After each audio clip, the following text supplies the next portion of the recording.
Welcome to week 3. Hard to believe, but we are a quarter of the way through the regular season. And this week will be a third of the way through the regular season because there's only 12 weeks and that's how math works.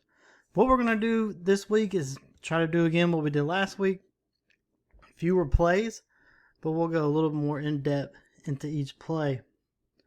So let's start with this first one. So this is a crew of 6.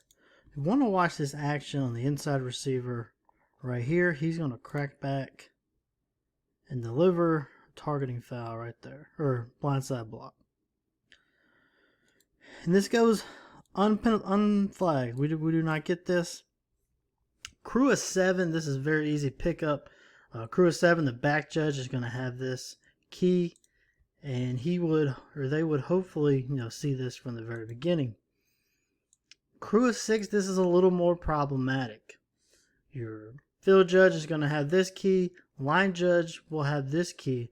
What makes this problematic is that in our mechanics, remember, the line judge has forward backwards.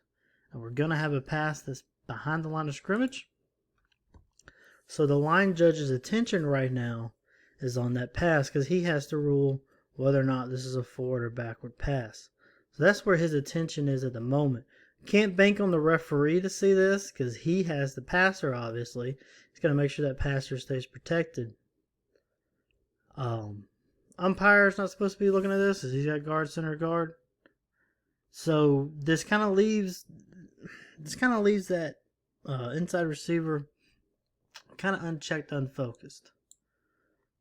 So part of me wants to say yes, the field judge needs to pick this up. Because what we do as a field judge, remember, you have your initial key, but you adjust based on threats. So if your initial key, if he's not doing anything, he's just kind of running downfield, then you may peek inside of the second receiver or peek in your zone and see if there's anything going on in there. This play is a wee bit problematic in that regard because the deep's key does engage. So he could be looking at that, he's looking at make sure this is not a hold. All the way downfield, we're not really, 15 yards downfield, we're not that concerned about a hold right now. But it is, as you can see, that is a threat because he kind of does have them. He may get close to a hold right here. We don't really know what's going on. So this all becomes problematic, just on a basic, fundamental level. So what do we do in this situation? Again, we have to go with the threats. Some of your indicators of a threat is going to be if you have a player that's going against the grain, against the flow, antennas need to come up. And that's exactly what we have here. This antenna, from the get-go, he's coming against the grain. The whole flow of the play is going this way. At least on his side of the ball, all his players are going forward. He's going backwards. So we need to have a radar up right now. I'm still kind of inclined to say that this needs to be the deep. The deep, I think, can kind of notice this. That you have someone going against the grain and catch an eye on this. Because this is a very dangerous hit. I don't think I have the end zone view. Oh, yeah, I do. I don't know if you really see kind of the gravity of this hit. Yeah, see, it's already happened by the time the camera plays in. But it is pretty, that's a big hit. And when we watch this angle, we can see he stops and launches. So really, you could have targeting. You could definitely have a blindside block. And just depending on where the force of this contact happens, you could have targeting. You got the launch. It just depends on if the force of the contact is above the shoulders.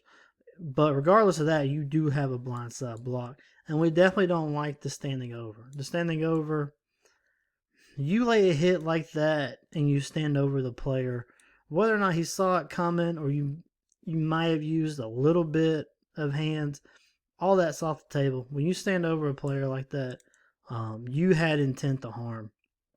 So we need to flag it. At the very least, flag a UNS. But that needs to be a blindside block, illegal blindside block. So again, like I said, I'm inclined to say the field judge picks this up because you see the player going against the grain. Also, I would say too, if you're the wing and you see that happening, maybe peek in there too. Again, it's hard for the wing, for the line judge especially. If this is a headline judge, it's easier because headline judge doesn't have forward or backward. But since in our mechanics, the line judge is forward backward, it's easy to see where his focus is going to be on that, and he's going to miss that. So this is hard. The takeaway from this is you see a player going against the grain, antennas need to come up because stuff like this happens. So it's tough play. Like I said, crew of 7, this is easy because the back judge is going to get that.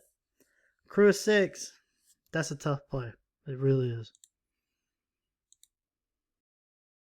Alright, so let's look at another play. A lot to talk about in this play as well, mechanically and rules wise. I'm going to fast forward till we get to the good stuff.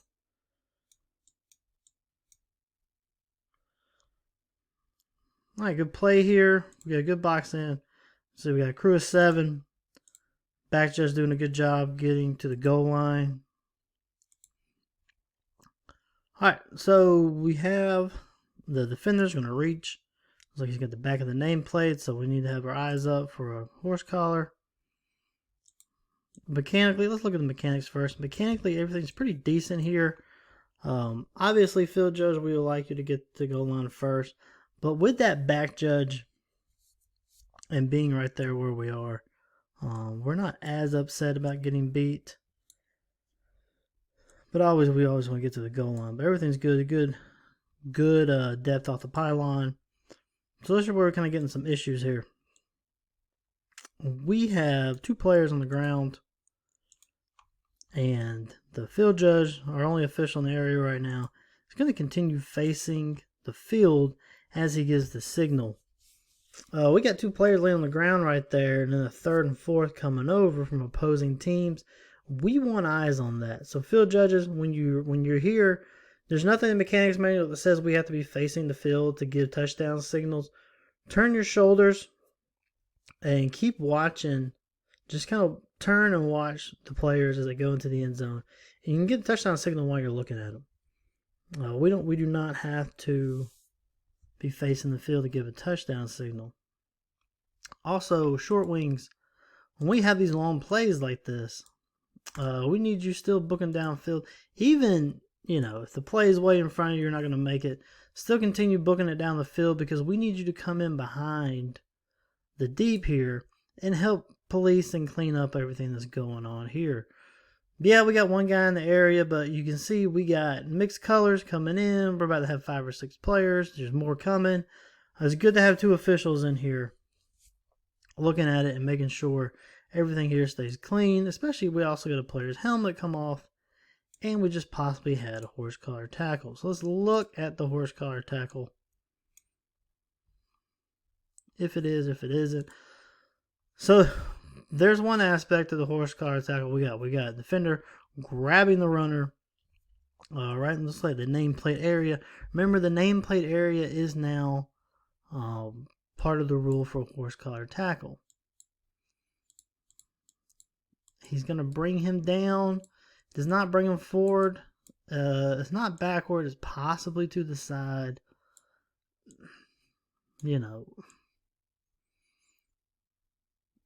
I think you err on the side of caution there and flag it for horse collar tackle. I will say that's a tough one because he is moving forward. Remember, if the ball carrier goes forward, we don't have a horse collar tackle. But this one, he's kind of forward, but he's also to the side. And you do have that knee buckling. So err on the side of caution on this one. Go ahead and grab that as a horse collar tackle. And then let's keep players. Let's have the players keep their helmets on while they're on the field of play. Even if the play's over, it hasn't been over that long. Let's get them to keep their helmets on, okay? Technically, that's a UNS, I think. I would have to check the rule on that one. But regardless of not whether it is a foul or not, let's players keep their helmets on while they're on the field. Even if the play is over, let's have him keep that helmet on.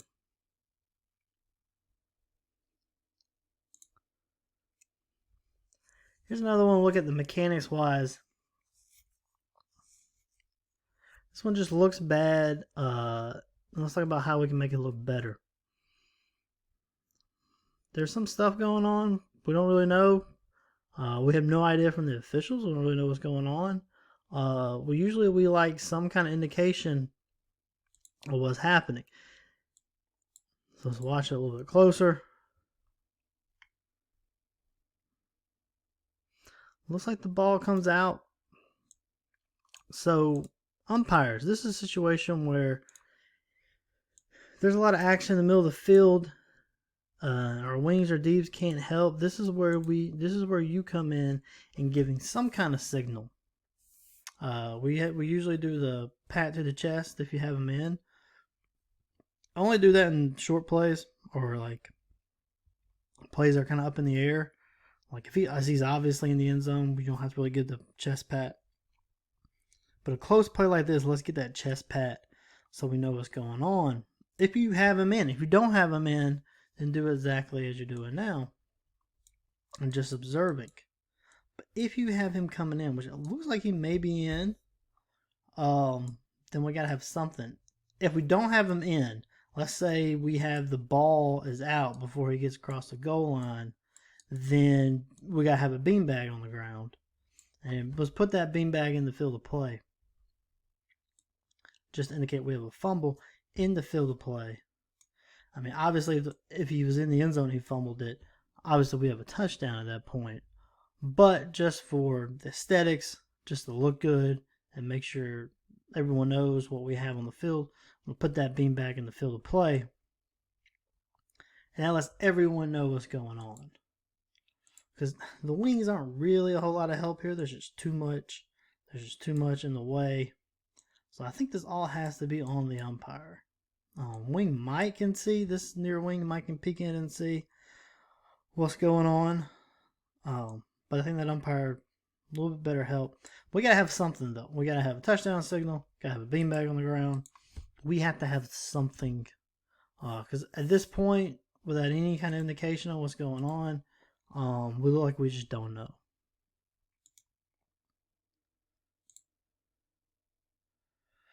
All right, so remember last week we talked specifically about the block in the it was a block in the back.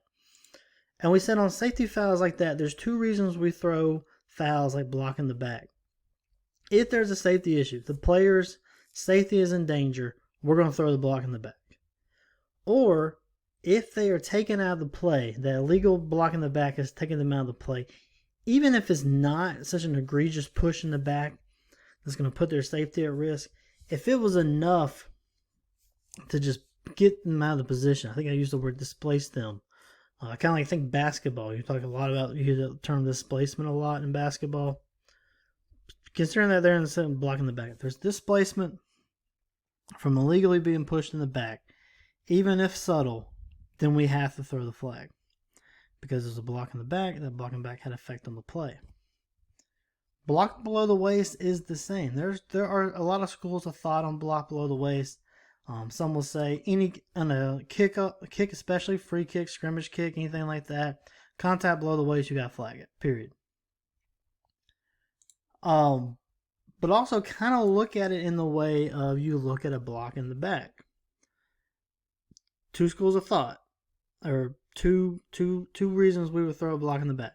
The player's safety is at risk, which is what most of our block in the backs are going to, or block below the waist are going to be. If they contact them below the waist and it puts the player's safety at risk, we got to flag it. Or, same concept as a block in the back. If it is contact below the waist that takes the player out of the play, then we got to flag it. So we're looking here. You can see he purposely goes low. This is not an accident. It's not a trip. He purposely goes low. Makes some contact. It's hard to see that there's contact there. We'll see it better. I don't know if you see it on this angle. Still a little hard to see the contact. I think you see the end zone angle a lot better. Whether or not there's contact. If he makes contact on this, we throw it, and I'll tell you why. Even if it's marginal contact. And there, on the end zone, you can see he definitely makes contact on the foot. So, think about your 2 reasons why you throw it. Does it put the player's safety at risk? This one, not really. This is kind of marginal contact below the waist. But, does it take him out of position to make a play on the ball? And that's 100% yes. He has the opportunity right here to make this play on the ball. He's going to get contacted below the waist, and it's going to take him out of position. So now he has no shot to make that tackle because he's illegally contacted below the waist. So this should be a foul based on this, even though it's marginal contact. Now, if that happens over here, then you can make the argument it doesn't take him out of the play. Unless it was an egregious block below the waist. Then the safety's at foul, or his safety's at risk, we would throw the flag. But if it was this marginal one, it's all the way over here, maybe you think twice about doing it. Along that train of thought, look at what we have here. We have possibly a push in the back. In fact, it probably is a push in the back, as you can see. But think about your 2 criteria. Does it put the player's safety at risk? No, not really. It kind of throws him off balance a little bit, but it's not an egregious foul. Or does it take him out of position to make the play on the ball? He's 15 yards away. He's not making this. So that reason, you would pass on that one. So there's a lot of stuff to take into consideration. No, it's almost like this job isn't easy. Same game, still a kickoff. This is after a safety, so we're kicking from the 20. And here we're going to have a blindside block call. You can see it right here. So remember, with an illegal blindside block, defender can't see it coming, forceful contact, not open hands. But some of these players are sly, so you really gotta look at if they'll make forceful contact and then they'll throw their arms out to make it seem like they used their hands. And this is an example of that. The force of the contact comes with shoulder pads and helmet. See right there? He's making forceful contact. And then he's throwing his hands out. This is not going to cut it. This is not going to meet the criteria for using open hands, because the open hands are an afterthought.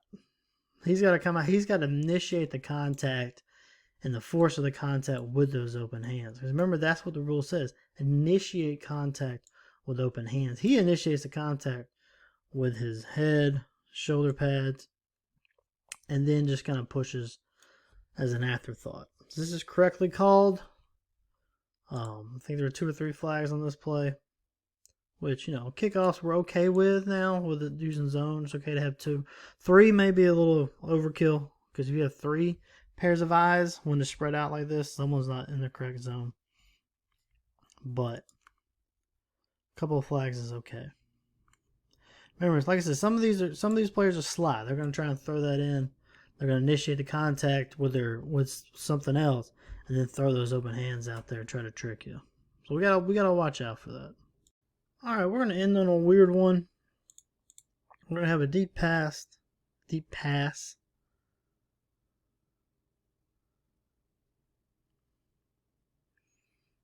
And whether or not this is incomplete or catch and fumble, I'm not going to get too much in the weeds in, because this is the only angle we have. It's really hard to tell what happens. I mean, I'll go over how this could be a catch and how it could not be a catch. But I'm not going to get into whether or not the officials are right or wrong, because I can't tell from this angle. Only the officials on the field can make this call. So, you got to survive the ground and make a catch. I'm not going to argue that. We all know that. I'm not going to go against the grain on that one. But there are situations where that's the word to make the catch. You can make the catch and then fall to the ground if the process of the catch is completed. Remember 2 things we look for in a catch: possession and control. Possession's easy. 2 hands on the ball, you got possession. Control is the more difficult one. We look for things like voluntarily moving the ball across the body, tucking the ball in. If you stretch the ball out to get some extra yardage, that's demonstration of control. Those are all the things we look for. We want those actions to be completed for the most part. For instance, if you're tucking the ball in, then you need to actually tuck the ball in to get control. So if you have the ball fully tucked in and then it comes out through a hit, not really if you hit the ground, because the ground can't cause a fumble. But let's say you get hit after you have the ball completely tucked in, then that would be a demonstration of control, and it would be a fumble. Again, like I said, if you hit the ball fully tucked in, then you hit the ground, and then the ground cannot cause a fumble. The ground can cause an incomplete pass, but at that point, if you tuck the ball in, we're saying you've demonstrated control of the ball. So that would be a fumble, or you would be down because the ground can cause a fumble. But also, if there's any doubt, it's an incomplete pass. So those are kind of the things. Those are kind of the things we're looking for. If they're already falling to the ground when the catch is made, then that's all within the act. So they would have to survive the ground. So, for the sake of argument, let's say he has demonstrated he has caught the ball. He's tucked it in, taking a step or two. He's got control. Comes down, ball comes out. There's only one or two things that can happen here. He's either down by contact, or not by contact, but he's down because his knee hit the ground and he had control, or there's an incomplete pass. I would go with an incomplete pass, but for sake of argument, let's say this is a fumble, because there's a couple things I want to talk about. When we have a situation like this, a weird play where it just kind of changes, we need to maintain our focus. And that's the main point I want to take away from this play, is maintaining focus. Your focus should not end when the play ends, because there's dead ball activity, stuff goes on. When you move from end of the play into your pre-snap routine for the next play, you still want to remain focused, because we have a blindside block that happens right here, and it goes unchecked.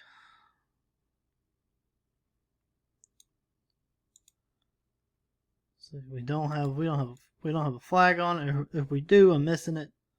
But don't think we have a flag on it. And the same thing as the play from the beginning of this video. You have a player going against the grain. Antenna needs to be up, because that's a pretty bad hit. Illegal blindside block. Pretty egregious. Player could be hurt there.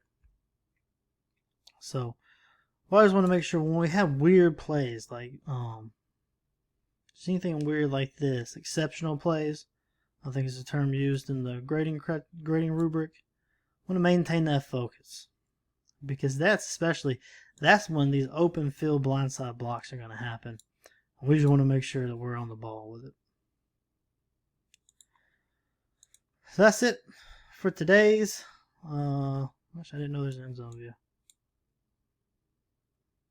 I don't think you're going to get much. I think the end zone view cooks off for that blindside block. But anyway, that is it for this week's video. Hope you enjoyed it. Remember to comment if you want to discuss it. We like comments. It opens up discussion, which is good. If you like this video, click the like button. If you didn't like it, the other button works too. But thank you. Remember to subscribe to the channel. Stay up to date. We're going to try and utilize the YouTube Shorts more if we can get it to our liking. It's really made for phone videos that are captured to phone. We're going to try and use it for some things. But anyway, thank you for watching.